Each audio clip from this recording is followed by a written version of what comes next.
আসসালামু আলাইকুম। আজ 5 সেপ্টেম্বর 2025 শুক্রবার। শুরু করছি চেঞ্জ টিভি প্রতিদিনের গল্প অনুষ্ঠান। দর্শক, আপনাদের সঙ্গে রয়েছি আমি জাহিরুল ইসলাম টুটুল। শুরুতেই সংবাদ শিরোনাম। সেনাবাহিনীকে সরকারের সিদ্ধান্ত খুশি মনে মেনে নিতে সাবেক সেনাপ্রধানের আহ্বান। জুলাই সনদ নিয়ে দ্বন্দ্বের নিরসন করতে পারেন খালেদা জিয়া। আবিদ সাদিক ওমামা ডাকসুতে কে বিজয়ী হচ্ছেন? এবার বিস্তারিত। সাবেক সেনাপ্রধান জেনারেল ইকবাল করিম ভূঁইয়া বলেছেন, সংকীর্ণ দলীয় স্বার্থে কাজ করা কিছু অফিসার বাহিনীর সম্মান ক্ষুণ্ণ করেছে এবং দেশবাসীর আদালতে প্রতিষ্ঠানটিকে অপরাধী হিসেবে দাঁড় করানোর ঝুঁকি তৈরি করেছে। আস্থা ও সুসম্পর্ক পুনরুদ্ধারে সশস্ত্র বাহিনী এসব অপরাধীর দায় নিজের কাঁধে নেবে না। নিজের ফেসবুকে তিনি এসব কথা লিখেছেন। আওয়ামী লীগের 1.5 দশকের শাসনামলে গুম খুন সহ বিভিন্ন অপরাধে জড়িয়ে পড়া সেনা কর্মকর্তাদের কোন প্রক্রিয়ায় বিচার হবে তা নিয়েই অন্তর্বর্তী সরকারের সঙ্গে সেনা নেতৃত্বের দূরত্ব তৈরি হয়েছে বলে দাবি করেছেন সাবেক সেনাপ্রধান ইকবাল করিম ভূঁইয়া।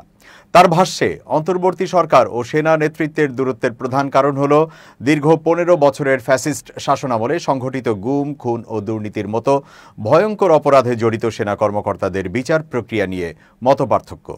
চূড়ান্ত বিচারে সেনাবাহিনী জনগণের পক্ষেই থাকবে, তাই যে বিশ্বাস তৈরি হয়েছে তা দূর করা সেনা নেতৃত্বের মূল কর্তব্য। উপযুক্ত আদালতেই বিচার হতে হবে শিরোনামে দেওয়া এক ফেসবুক পোস্টে তিনি একথা বলেন। আওয়ামী লীগ সরকারের সময় আইন শৃঙ্খলা বাহিনীর হাতে গুমের ঘটনা তদন্তে অবসরপ্রাপ্ত বিচারপতি মঈনুল ইসলাম চৌধুরীর নেতৃত্বে কমিশন গঠন করে পটপরিবর্তনে আসা অন্তর্বর্তী সরকার। গুমের ঘটনায় আইন শৃঙ্খলা বাহিনীগুলোর মধ্যে কার কী ভূমিকা ছিল তা গত 4 জুন জমা দেওয়া কমিশনের দ্বিতীয় অন্তর্বর্তী প্রতিবেদনে তুলে ধরা হয়। সেখানে বলা হয়, গুমের বেশিরভাগ ঘটনাই ঘটেছে পুলিশ ও বিভিন্ন গোয়েন্দা সংস্থার মাধ্যমে। গুমের শিকার ব্যক্তি, তার পরিবারের সদস্য, প্রত্যক্ষদর্শীরা পুলিশ, র্যাব এবং পুলিশের গোয়েন্দা শাখা ডিবি ও counter terrorism and transnational crime CTTC ইউনিটকে মূল অপরাধী হিসেবে চিহ্নিত করেছেন। এর বাইরে প্রতিরক্ষা গোয়েন্দা মহাপরিদপ্তর, ডিজিএফআই, জাতীয় নিরাপত্তা গোয়েন্দা এনএসআই অধিদপ্তর ও বর্ডার গার্ড বাংলাদেশ বিজিবির কর্মকর্তাদের জড়িত থাকার সত্যতা পাওয়ার কথা বলেছে কমিশন। প্রতিবেদনে বলা হয়েছে, সামরিক গোয়েন্দা সংস্থা ডিজিএফআই বিভিন্ন ব্ল্যাক সাইট পরিচালনা করেছে বলে অভিযোগ রয়েছে, যার মধ্যে সবচেয়ে কুখ্যাত হচ্ছে আয়নাঘর, যেখানে বন্দীদের সম্পূর্ণ বিচ্ছিন্ন অবস্থায় রেখে চরম নির্যাতন চালানো হতো। এই প্রতিবেদন দেওয়ার 2 সপ্তাহ বাদে সাবেক সেনাপ্রধান ইকবাল করিম ভূঁইয়াকে উদ্ধৃত করে কমিশনের চেয়ারম্যান বিচারপতি মঈনুল ইসলাম চৌধুরী বলেছিলেন, সামরিক বাহিনীর গোয়েন্দা সংস্থা এবং র্যাবে দায়িত্বে থাকা সামরিক বাহিনীর কর্মকর্তাদের বিরুদ্ধে গুমে জড়িত থাকার অভিযোগ এলেও সেনাবাহিনী প্রাতিষ্ঠানিকভাবে এই অপরাধে জড়িত ছিল না, তবে তারা গুমের বিষয়টি জানত। আইকেবি নামে পরিচিত ইকবাল করিম ভূঁইয়া বলেছেন, ফ্যাসিস্ট শাসনের দায় পুরো বাহিনীর নয়। কিছু অফিসার তাদের হীন স্বার্থ সিদ্ধির জন্যই এমন অপকর্মে জড়িয়ে পুরো বাহিনীর ভাবমূর্তি ক্ষতিগ্রস্ত করেছে। যেহেতু এসব অপরাধ দেশের নাগরিকদের বিরুদ্ধে ঘটেছে, তাই জনগণের সত্য জানার ও ন্যায় বিচার পাওয়ার অধিকার রয়েছে। বাংলাদেশ সেনাবাহিনীর 14th প্রধান জেনারেল ইকবাল করিম বলেছেন, একটি পেশাদার বাহিনী এই ধরনের অপরাধের সাথে যুক্ত হওয়ার কথা নয়, কিন্তু সংকীর্ণ দলীয় স্বার্থে কাজ করা কিছু অফিসার বাহিনীর সম্মান ক্ষুণ্ণ করেছে এবং দেশবাসীর আদালতে প্রতিষ্ঠানটিকে অপরাধী হিসেবে দাঁড় করানোর ঝুঁকি তৈরি করেছে। তাই রাষ্ট্রের এত বড় ক্ষতির জন্য দায়ীদের যথাযথ বিচারে রাজি হয়ে সশস্ত্র বাহিনীকে দায় মুক্ত করতে হবে। জনগণের সাথে বিশ্বাস ও ভরসার সম্পর্ক পুনরুদ্ধারে সমগ্র বাহিনী উদ্গ্রীব বলে আমি বিশ্বাস করি। নির্বাচন নিয়ে বিএনপি জামাতের দ্বন্দ্ব নিরসনে দৈনিক জনকণ্ঠের প্রতিবেদক মীর মোহাম্মদ জসিমের একটি প্রতিবেদন প্রকাশিত হয়েছে। প্রতিবেদনটির চুম্বক অংশ তুলে ধরা হলো। সর্বমোট 11টি কমিশনের সুপারিশকে একত্রিত করে জাতীয় ঐকমত্য কমিশন 6 মাস ধরে 30টির বেশি দলের সঙ্গে আলোচনা করে সনদের চূড়ান্ত খসড়া তৈরি করেছে। পরে বিশেষজ্ঞ ও রাজনৈতিক নেতাদের সঙ্গে একাধিক বৈঠক শেষে 2025 সালের জুলাই সনদের খসড়া চূড়ান্ত করা হয়েছে। এতে মোট 95টি প্রস্তাব অন্তর্ভুক্ত হয়েছে, যার মধ্যে 84টিতে সর্বসম্মত সমর্থন মিলেছে এবং 11টিতে নোট অব ডিসেন্ট রয়েছে। সরকার জাতীয় ঐকমত্য কমিশনের সকল সুপারিশকে জুলাই সনদের মাধ্যমে বাস্তবায়ন করতে চায়। তবে জুলাই আন্দোলনে জড়িত সম্মুখ সারির নেতৃত্বদানকারী অংশগ্রহণকারীদের ভবিষ্যৎ নিরাপত্তা, জুলাই গণ অভ্যুত্থান স্বীকৃতি এবং দেশের প্রতিটি সাংবিধানিক প্রতিষ্ঠানের কার্যকর সংস্কারে স্বার্থে জুলাই সনদের আইনগত ভিত্তির কথা বলছে বেশ কয়েকটি রাজনৈতিক দল। জুলাই সনদের আইনগত স্বীকৃতির প্রশ্নে রাজনৈতিক দলগুলো এখনও কোনো ঐক্যমত্যে পৌঁছাতে পারেনি। বিএনপি সহ কয়েকটি রাজনৈতিক দল জুলাই সনদ পরবর্তী সংসদে পাশ করার পক্ষে, আবার জামায়াত, এনসিপি সহ বেশিরভাগ রাজনৈতিক দল জুলাই সনদের আইনগত স্বীকৃতি আগামী সংসদ বসার আগেই দেওয়ার পক্ষে। এমনকি জামায়াত ইসলামী এবং জাতীয় নাগরিক পার্টি জুলাই সনদের আইনগত ভিত্তি না দিলে রাজপথে নামার প্রস্তুতিও নিচ্ছে বলে জানা গেছে। রাজনৈতিক দলগুলোর বিপরীতমুখী অবস্থানের কারণে জুলাই সনদের আইনগত স্বীকৃতি দেরি হলে রাজপথে অস্থিরতা তৈরি হতে পারে, যেটি কোনো দলের জন্যই সুখকর হবে না বলে মত দিয়েছেন রাজনৈতিক বিশ্লেষকরা। তারা মনে করেন সরকারের সর্বোচ্চ পর্যায় থেকে গুরুত্বপূর্ণ রাজনৈতিক দলের প্রধানদের সঙ্গে সংলাপের মাধ্যমে সব সমস্যার সমাধান হওয়ার সুযোগ রয়েছে।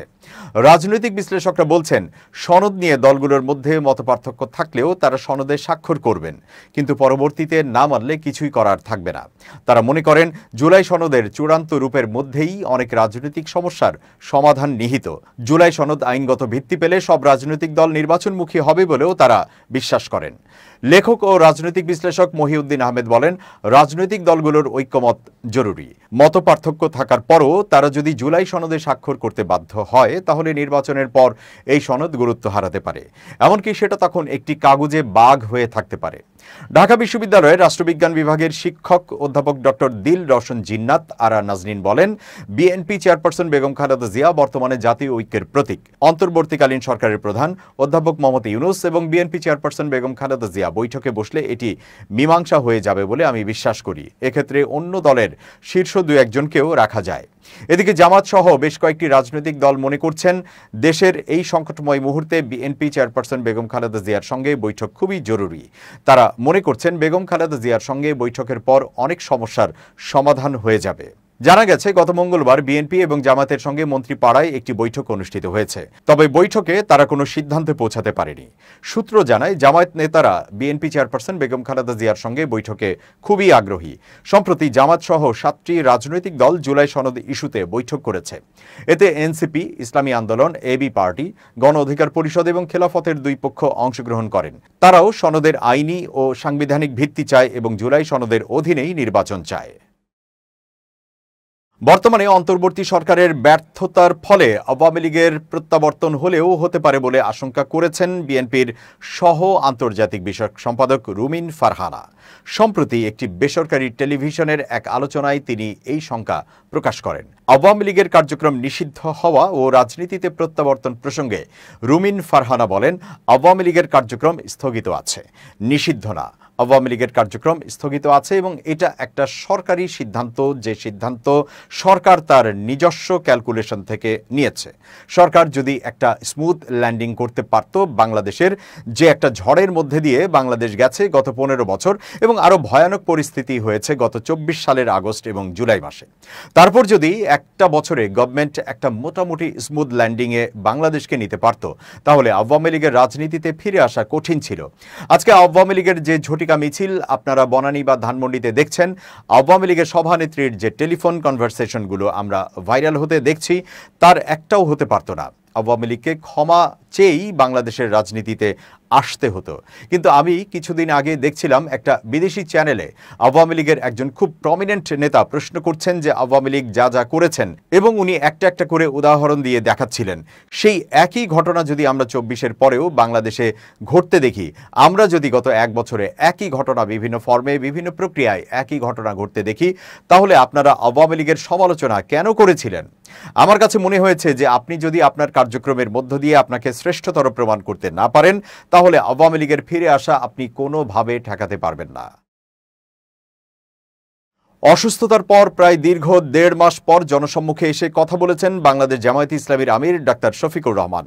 এ সময় তিনি বক্তব্যের শুরুতেই মহান সৃষ্টিকর্তার কাছে সুস্থ হয়ে আবারও জনসম্মুখে এসে কথা বলার সুযোগ পাওয়ায় কৃতজ্ঞতা প্রকাশ করেন।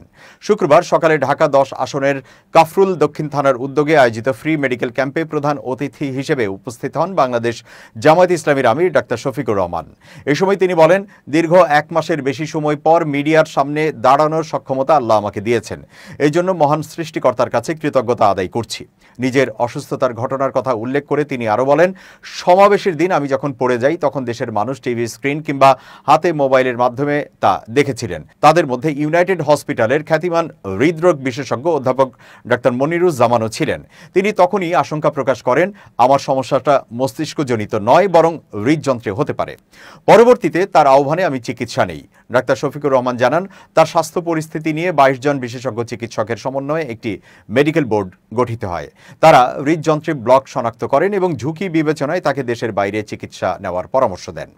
এই প্রসঙ্গে তিনি বলেন, চিকিৎসকরা সিঙ্গাপুর, ব্যাংকক কিংবা আমেরিকার মতো দেশের নাম বলেছিলেন। আমি তাদের আন্তরিক পরামর্শের জন্য কৃতজ্ঞ। তবে আমি জিজ্ঞেস করলাম, আল্লাহ কি কেবল সেই দেশগুলোতেই আছেন? চিকিৎসকরা বললেন, আল্লাহ সর্বত্র আছেন। আমি তখন বললাম, আল্লাহ যদি সেখানে সুস্থ করতে পারেন তবে তিনি চাইলে আমার জন্মভূমি বাংলাদেশেও আমাকে সুস্থ করতে পারেন। তিনি দৃঢ় কণ্ঠে বলেন, সুস্থতা অসুস্থতা কার হাতে? এক বাক্যে সবাই স্বীকার করেছেন, আল্লাহর হাতে। তাই আমি বিশ্বাস করি আল্লাহই আমাকে আবার জনসম্মুখে দাঁড়ানোর শক্তি দিয়েছেন। দীর্ঘ 1.5 মাস পর আবার জনসম্মুখে ফিরে আসায় তার সুস্থতা নিয়ে দলের ভেতরে স্বস্তি ফিরেছে। জামাত নেতারা মনে করছেন, রাজনৈতিকভাবে চ্যালেঞ্জিং সময়ের মধ্যে দলের শীর্ষ নেতৃত্বকে জনসম্মুখে দেখতে পাওয়া কর্মী সমর্থকদের জন্যও একটি ইতিবাচক বার্তা। ঢাকা বিশ্ববিদ্যালয় কেন্দ্রীয় ছাত্র সংসদ ডাকসু নির্বাচন নিয়ে দিন দিন চড়ছে উত্তেজনার পারদ। প্রচারণায় সরগরম ঢাবি ক্যাম্পাস। ভোটারদের আকৃষ্ট করতে নানা কৌশলে প্রার্থীরা চালাচ্ছেন প্রচারণা। ভোটাররাও কষছেন নানা হিসাব, মেলাচ্ছেন নানা সমীকরণ। কে পরবেন বিজয়ের মালা? তবে ঢাবি বিভিন্ন হলের শিক্ষার্থী ও ভোটারদের ধারণা, ভিপি পদে শেষ লড়াইয়ে থাকবেন ছাত্রদল মনোনীত আবিদুল ইসলাম খান, স্বতন্ত্র প্রার্থী উমামা ফাতেমা ও ছাত্র শিবির সমর্থিত সাদিক কায়েম। তাদের নিয়েই আলোচনা হচ্ছে বেশি। ব্যক্তিগত যোগ্যতা ও জনপ্রিয়তায় তারা তৈরি করেছেন আলাদা অবস্থান। তবে 9 সেপ্টেম্বর সেই কৌতূহলের অবসান ঘটবে। ছাত্রদল মনোনীত ভিপি পদপ্রার্থী আবিদুল ইসলাম খানের পক্ষে শক্ত সমীকরণ রয়েছে। ছাত্রদলের স্থায়ী ভোটের পাশাপাশি জগন্নাথ হলের শিক্ষার্থীরাও ছাত্রদলকে ভোট দেবে বলে জানা গেছে। তবে নারী শিক্ষার্থীদের ভোট টানতে কিছুটা বেগ পেতে পারেন তিনি। তবুও অপর 2 প্রার্থীর সঙ্গে তার হাড্ডাহাড্ডি লড়াই হবে। গণ অভ্যুত্থানের সময় তার বলিষ্ঠ ভূমিকা আলোচনায় আসে। এ প্রসঙ্গে শিক্ষার্থীদের ইতিবাচক মনোভাব তার জন্য সহায়ক হতে পারে। এছাড়া গণ অভ্যুত্থানের ইতিহাসকে কেন্দ্র করে লেখা তার বই স্ফুলিঙ্গ থেকে দাবানল ভোটারদের মাঝে সাড়া ফেলেছে। তবে ভিন্ন রকম হিসাব হতে পারে প্রায় 40% অনাবাসিক শিক্ষার্থীদের ভোটকে ঘিরে। শহুরে মধ্যবিত্ত শ্রেণীর ঢাবি শিক্ষার্থীরাই মূলত এই অংশের ভোটার। ছাত্রদল কতখানি মধ্যবিত্ত শিক্ষার্থীদের মাঝে নিজেদের জনপ্রিয়তা বাড়াতে পারছে তার উপর নির্ভর করবে জয় পরাজয়। ওদিকে নারী শিক্ষার্থীদের মধ্যে ব্যাপক সাড়া ফেলেছেন উমামা ফাতেমা। বৈষম্য বিরোধী ছাত্র আন্দোলনের সাবেক মুখপাত্র ও ছাত্র ফেডারেশনের সাবেক এই নেত্রী গণ অভ্যুত্থানের আগে ও পরে বলিষ্ঠ ভূমিকার জন্য পরিচিত। রাজনৈতিক দলের বাইরে থেকে স্বতন্ত্র প্রার্থী হওয়ায় তিনি প্রশংসিত হচ্ছেন। তবে পুরুষ শিক্ষার্থীদের মাঝে তার জনপ্রিয়তা তুলনামূলক কম। এই দুর্বলতা কাটিয়ে উঠতে পারেন তার প্যানেলের জিএস প্রার্থী, সাংবাদিক সমিতির সাবেক সভাপতি, যিনি শিক্ষার্থীদের কাছে পরিচিত মুখ। রাজনৈতিক দলের বাইরে নেতৃত্ব খুঁজছেন যারা, তাদের কাছে প্রথম পছন্দ হয়ে উঠছেন উমামা ফাতেমা। অনাবাসিক শিক্ষার্থীদের বড় একটি অংশ তার পক্ষে রয়েছে। অনাবাসিক শিক্ষার্থীরা উমামাকে বেশ পছন্দ করেন। এক্ষেত্রে অন্যদের চেয়ে এগিয়ে থাকবেন উমামা। পরিবহন ব্যবস্থা নিয়ে আকর্ষণীয় সমাধানের আশ্বাস সহ নানা বিষয়ের কারণে আলোচনায় রয়েছেন উমামা। অপরদিকে সামাজিক যোগাযোগ মাধ্যম ও বাস্তব জীবনে সবচেয়ে বেশি প্রচার চালাচ্ছেন ছাত্র শিবির সমর্থিত ঐক্যবদ্ধ শিক্ষার্থী জোটের ভিপি প্রার্থী সাদিক কায়েম। গণ অভ্যুত্থানের নীতি নির্ধারণী ভূমিকা থেকে উঠে এসে ছাত্র শিবিরের সভাপতি হওয়ায় তিনি বাড়তি সুবিধা পেয়েছেন। পাশাপাশি হলে তাদের শক্ত অবস্থান ও স্থায়ী ভোটের কারণে এগিয়ে থাকবেন বলে ধারণা করা হচ্ছে। তবে জগন্নাথ হলের ভোটে কিছুটা বেকায়দায় পড়তে পারেন, কারণ সেখানকার শিক্ষার্থীদের মধ্যে বামপন্থী সংগঠন ও ছাত্রদলের প্রভাব বেশি। তারপরও সম্প্রতি তিনি ব্যাপক সাড়া পাচ্ছেন। বিশেষ করে নারীদের হলে প্রজেকশন মিটিংয়ে উল্লেখযোগ্য উপস্থিতি তার জন্য ইতিবাচক বার্তা বয়ে এনেছে। ক্লিন ইমেজ ও ভালো একাডেমিক ফলাফলের কারণে তিনি শিক্ষার্থীদের কাছে পছন্দনীয় প্রার্থী হিসেবে পরিচিত। অনাবাসিক শিক্ষার্থীদের মাঝেও কিছুটা জনপ্রিয়তা রয়েছে সাদিক কায়েমের।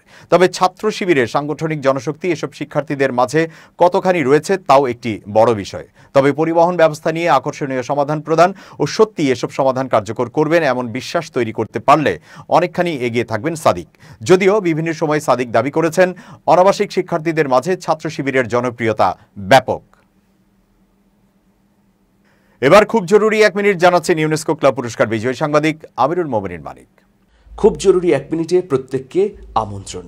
প্রিয় দর্শক, আমরা যখন ব্যস্ত থাকি তখন অপকর্ম বা অন্যায় কাজে কখনোই জড়িত হই না, কিন্তু যখন অবসর থাকি তখন কিন্তু এই ধরনের আশঙ্কা থাকে। এই প্রশ্নটি অনেককে করা হয় যে অবসরে কি করেন? তখন কেউ বলেন গান শুনি, বই পড়ি, বেড়াতে যাই, ইত্যাদি ইত্যাদি বিষয়ে।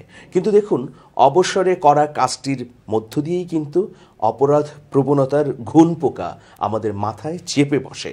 সুতরাং অবসরটাকে যথার্থভাবে কাজে লাগাবার জন্যে মনকে কাজ দিতে হবে, নিজেকে কাজের মধ্যে রাখতে হবে। সেটা হতে পারে আনন্দের কাজ। আপনি বই পড়ছেন, ভালো, গুরুত্বপূর্ণ এবং প্রয়োজনীয় কিছু পড়ুন, তাহলে অবসরটা যেমন ভালোভাবে কাটবে, ঠিক তেমনি সুদূর প্রসারী আপনার লাভও হবে। সুতরাং আসুন আমরা আমাদের অবসরকে সুন্দর করি, অবসরকে এমন এমন বিষয় দিয়ে সাজাই যাতে ব্যস্ততার মধ্যে তা অনুঘটক হিসেবে কাজ করে। ভালো থাকবেন, শুভেচ্ছা নিরন্তর।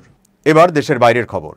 ইসরায়েলের বিমান হামলায় ইয়েমেনের হুতি সরকারের প্রধানমন্ত্রী আহমেদ আল রাহাউই ও কয়েকজন মন্ত্রী নিহত হওয়ার পর প্রতিশোধমূলক হামলা শুরু করেছে ইয়েমেনের বিদ্রোহী গোষ্ঠী হুতিরা। সংগঠনটির পক্ষ থেকে সতর্ক করে বলা হয়েছে, এই হত্যাকাণ্ডের শাস্তি হিসেবে ইসরায়েলকে কঠিন পরিণতি ভোগ করতে হবে। তারা হুঁশিয়ারি দিয়ে জানায়, ইসরায়েল নিজেদের জন্য নরকের দরজা নিজেরাই খুলেছে। হুতিদের হামলার তীব্রতা গত কয়েক সপ্তাহের মধ্যে সর্বোচ্চ পর্যায়ে পৌঁছেছে। বিশেষ করে ইসরায়েলের তেল আবিবের কাছে বেন গুরিয়ন আন্তর্জাতিক বিমানবন্দরকে বারবার টার্গেট করেছে তারা। গত 24 ঘন্টার মধ্যে এই বিমানবন্দরে তৃতীয়বারের মতো মিসাইল ছোড়ে হুতিরা। হুতিদের মুখপাত্র ইয়াহিয়া সারি ঘোষণা দেন, তাদের বাহিনী কৌশলগত অভিযান চালিয়ে বেন গুরিয়ন বিমানবন্দর লক্ষ্যবস্তু করেছে। এতে ব্যবহার করা হয়েছে ইরান নির্মিত জুলফিকার সিরিজের ব্যালিস্টিক ক্ষেপণাস্ত্র। সারির দাবি, ইসরায়েল ও যুক্তরাষ্ট্রের প্রতিরক্ষা ব্যবস্থা ক্ষেপণাস্ত্র প্রতিরোধে ব্যর্থ হয়েছে। ফলে বিমানবন্দর কার্যক্রম বন্ধ হয়ে গেছে এবং আতঙ্কে ইসরায়েলি নাগরিকরা বোম শেল্টারে আশ্রয় নিতে বাধ্য হয়। বিশ্লেষকরা মনে করছেন, হুতিদের প্রধানমন্ত্রী সহ শীর্ষ নেতাদের হত্যাকাণ্ড ইসরায়েল হুতি সংঘাতকে আরও তীব্র করে তুলেছে এবং এটি ভবিষ্যতে মধ্যপ্রাচ্যের নিরাপত্তা পরিস্থিতিকে আরও জটিল করে তুলতে পারে। দর্শক, শেষ করছি প্রতিদিনের গল্পের আজকের গল্প। changetv.press বাংলাদেশের ইউটিউব জার্নালিজমের অগ্রদূত। ভিজিট করুন এর ওয়েবসাইট www.changetv.press, youtube.com/changetvpress এবং সাবস্ক্রাইব করুন চ্যানেলটি। নিয়মিত লাইক, কমেন্ট ও শেয়ার করে আপডেট রাখুন নিজেকে। ভালো থাকুন, নিরাপদে থাকুন, শুভেচ্ছা নিরন্তর।